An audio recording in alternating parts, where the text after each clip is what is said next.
احنا ما عندنا تحديد نسل في البحرين، والشيعة يتزوجون متعة في البحرين، ويعني وينجبون أطفال بلا عدد وبلا حساب، والشارع يربي. زين، شيء طبيعي إذا الأب يتزوج فلبينية ويتزوج بحرينية ويتزوج واحدة ثالثة من إيران وياخذ له متعة 2 3 من هني، كم طفل بيجيب؟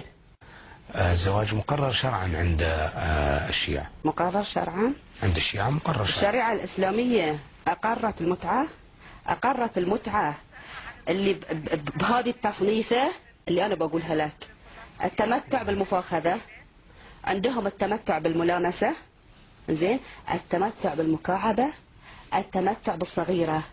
التمتع بالصغيرة تعرف شنو معناتها؟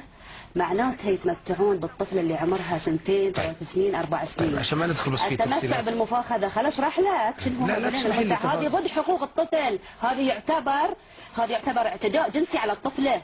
يعني التمتع بالمفاخذة شنو ذي؟ التمتع بالرضيعة معناته ذي. زين، الرضيعة يعني كم عمرها؟ سنة ونص، أشهر.